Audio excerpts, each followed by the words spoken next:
Olá, tudo bem? Você já passou por uma situação traumática que você se lembre, pelo menos? Ou você sabe o que o trauma pode causar na vida de uma pessoa? Esse é o nosso assunto de hoje. Eu sou a Alessandra Ueda e hoje a gente vai falar um pouquinho sobre como que o trauma ele pode influenciar negativamente na nossa vida, não só na parte emocional, mas também, inclusive, no nosso corpo. Para a gente falar sobre esse assunto, é importante a gente entender o que é um trauma. O trauma nada mais é do que uma sequela emocional causada por algum sofrimento, alguma dor física ou psíquica que gera alguns tipos de comportamentos e pensamentos nessa pessoa que foi afetada por esse trauma. Então, por exemplo, uma criança que quando foi tentar brincar com o cachorro latiu de forma muito alta, pulou em cima dela para brincar, mas a criança era pequenininha, ela se assustou com aquele comportamento do cachorro e ela passa a ter medo do cachorro. Aquela situação para ela com relação ao cachorro foi considerada uma situação traumática. Ela passou a ter medo do cachorro por conta de um comportamento anterior. Eu li, por exemplo, num livro falando sobre traumas, que um homem que voltou da guerra, por exemplo, começou a ter muitos comportamentos agressivos todas as vezes que ele ouvia fogos de artifícios, porque aquele barulho remetia àquele momento ruim da vida dele, que ele perdeu muitos amigos e foi muito sofrido. Recentemente, eu também assisti um documentário falando sobre crianças refugiadas, né? E acho que tem tudo a ver com o que está acontecendo atualmente no mundo, em que algumas crianças de famílias de refugiados começaram a desenvolver uma síndrome chamada síndrome da resignação, causada por conta desse trauma vivido anteriormente. Então tem um caso, por exemplo, de uma menina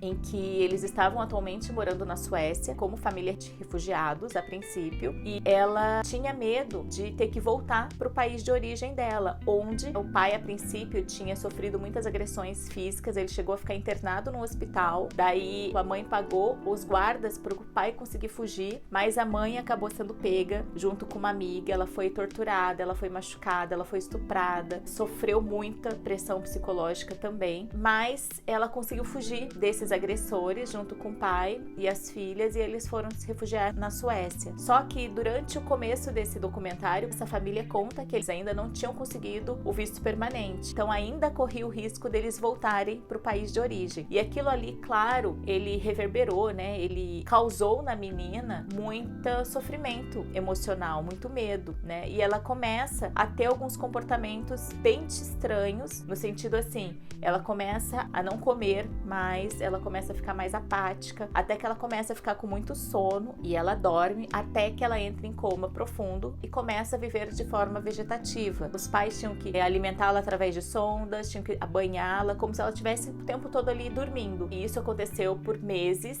e essa menina só começou a se recuperar quando os pais receberam uma carta informando que eles tinham sim conseguido o visto para morar definitivamente na Suécia. Talvez aquele clima, né, aquela emoção toda dos pais tenha alterado o clima da casa, e aos poucos, lógico que eles também foram conversando isso com a menina, informando para ela, mesmo ela dormindo, eles foram conversando, explicando para ela que ela não precisava mais ter tanto medo, que eles não precisariam voltar mais para a terra natal deles, e aos poucos essa menina ela foi acordando desse coma. Esse documentário fala o quanto que o trauma prejudica não só o lado emocional das pessoas, mas inclusive pode afetar o corpo também, e quantas crianças também sofrem muito quando acontece uma situação traumática, né? No caso deles era a situação de ter que fugir do país de origem, né? Eram todas famílias de refugiados, então tem vários casos de crianças que tiveram essa síndrome da resignação. É claro que não necessariamente a gente precisa passar por uma guerra, precisa ser refugiado para a gente sofrer um trauma. Qualquer situação que seja significativa, né, que cause algum desconforto emocional, cause uma dor muito intensa na gente, pode sim traumatizar, pode sim causar como consequência alguns comportamentos, alguns pensamentos negativos. Eu, por exemplo, passei por uma situação traumática quando eu estava estudando no ensino fundamental, porque eu estudava numa escola, numa turma da tarde, e eu ia mudar para a turma da manhã. Só o fato de ter que mudar já estava me gerando muita ansiedade, medo de não ser aceita, medo dos coleguinhas não gostarem de mim, medo de não me adaptar. Eu estava me sentindo muito insegura. Eu já era uma criança mais introvertida, mais reservada, e ter que passar por uma situação dessas de mudança estava me deixando bem angustiada também. E daí, no meu segundo dia de aula, em que eu ainda estava em processo de adaptação, uma professora estava explicando como que a gente deveria fazer uma atividade, e quando ela parou de falar, eu peguei meu lápis para começar o exercício exercício. E nisso, ela tomou o lápis da minha mão de forma muito grosseira, bem ríspida, começou a falar de forma bem autoritária comigo, como se eu estivesse fazendo uma coisa muito errada em pegar o lápis para começar o exercício, porque ela não tinha falado que era para começar. E quando eu olhei para minha turminha ali, né, dos colegas, todo mundo tava olhando para minha cara. E aquilo ali me deixou com muita vergonha. E para algumas pessoas pode ser uma situação banal, pode não causar nada, mas para mim, naquele momento que eu estava em processo de mudança, que eu estava ansiosa, que eu estava com medo de como eu ia ser recebida por essa turma nova, logo de cara já receber um sermão de uma professora bem autoritária e passar essa vergonha me fez me fechar de tal forma que eu não conseguia mais responder meu nome na chamada, que eu tinha dificuldade de tirar dúvidas em sala de aula. Às vezes eu sabia a resposta dos exercícios quando o professor perguntava, né, quem sabe, para levantar a mão. Eu sabia a resposta, eu não conseguia levantar a mão. E as atividades, por exemplo, que eram ao ar livre, né, as atividades de educação física, por exemplo, que não dá pra gente ficar sentadinho ali quietinho, que a gente tem que se expor, eram as piores pra mim, porque eu não conseguia agir de forma natural. Eu tinha tanto medo de errar, eu tinha tanto medo de ser ridicularizada novamente, de levar outro sermão, que meu corpo não reagia da forma que deveria, né? Então, por exemplo, tinha que jogar bola, era como se eu não tivesse forças na mão. E quanto mais medo eu tinha, quanto mais vergonha eu tinha, quanto mais insegurança eu tinha de passar uma vergonha novamente, mais eu passava, claro, porque a minha bola não passava rede, a minha bola não entrava dentro da cesta de basquete, eu não conseguia agir da forma como eu gostaria, o meu corpo não reagia àquilo. E pra mim foi muito difícil, porque naquela época eu não recebia o apoio emocional, por exemplo, necessário para que eu pudesse voltar a ser a Alessandra de antes. E isso acabou me prejudicando durante anos da minha vida escolar. E eu só fui conseguir melhorar, eu só fui conseguir voltar a ser aos poucos quem eu realmente era quando eu saí desse núcleo escolar e eu comecei a estudar mais sobre o autoconhecimento, participei de testes projetivos e ali eu comecei a descobrir os meus traumas e daí eu fui tentando entender da onde vinha aqueles meus comportamentos que até então eu sabia que eu tinha medo, eu sabia que eu tinha vergonha, mas eu não lembrava da onde é que vinha aquilo. O que tinha acontecido para eu ser tão medrosa, tão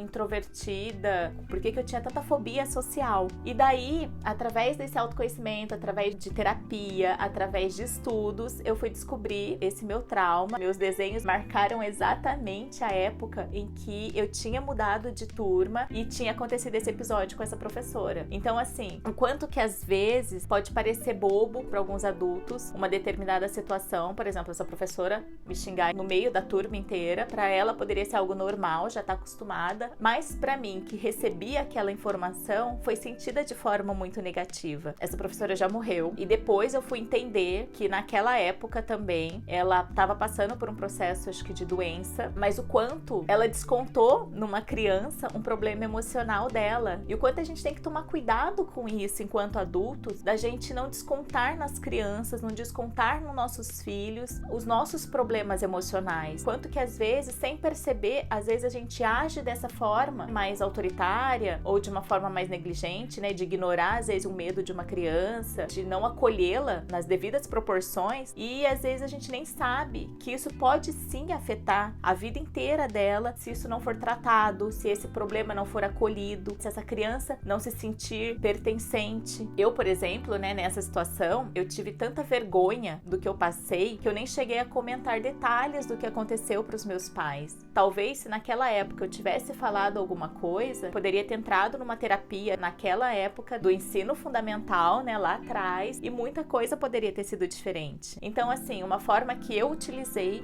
para me ajudar foi começar a fazer coisas aos poucos, para começar a vencer esses obstáculos, né, esses medos todos, para que esse medo não me paralisasse novamente. É fácil? Não. Tem hora que não. Tem hora que é mais difícil a gente conseguir vencer esses obstáculos, mas é necessário. Se a gente não fizer isso por nós, quem fará, né? Então, como que eu posso, por exemplo, ressignificar esse trauma que aconteceu na minha vida? A partir do momento que a gente identifica, por exemplo, onde aconteceu o trauma, por que ele aconteceu, a gente consegue começar a entender quais são os comportamentos e pensamentos que foram resultado daquele trauma trauma e começar a trabalhar tudo isso. E aos poucos a gente vai conseguindo mudar a nossa forma de pensar, né, o nosso mindset, para que a gente não fique vivendo às custas de uma situação ruim que aconteceu com a gente lá no passado. Se, por exemplo, você perceber que você tem alguns comportamentos, alguns pensamentos que te travam por conta de provavelmente algum trauma que aconteceu na sua infância ou tempos atrás, é importante sim você buscar ajuda profissional, você começar a trabalhar esse trauma dentro da sua vida, ressignificá-lo, identificar quais são os pensamentos, quais são os sentimentos, quais são os seus comportamentos, resultados dessa situação traumática, para que você não viva às custas dessa situação, para que você comece a viver o seu verdadeiro eu, quem você nasceu para ser, e não ser aquela pessoa resultado de algo que não é você. E agora, gravar vídeos, por exemplo, para mim é um grande desafio, mas é algo que me deixa feliz em saber que eu estou conseguindo quebrar todos esses pensamentos fixos que estavam me bloqueando, e o quanto que eu gostaria de, com esse depoimento, incentivar, ajudar outras pessoas que também já passaram por situações assim, que é possível sim a gente ressignificar uma situação ruim, que é possível sim a gente trabalhar todas essas emoções, pensamentos, sentimentos através do autoconhecimento, através de terapia, através de ajuda profissional, e o quanto isso é benéfico, o quanto isso é fortalecedor pra gente continuar a nossa caminhada trilhando o que a gente tem para viver. Então, espero que vocês tenham gostado deste assunto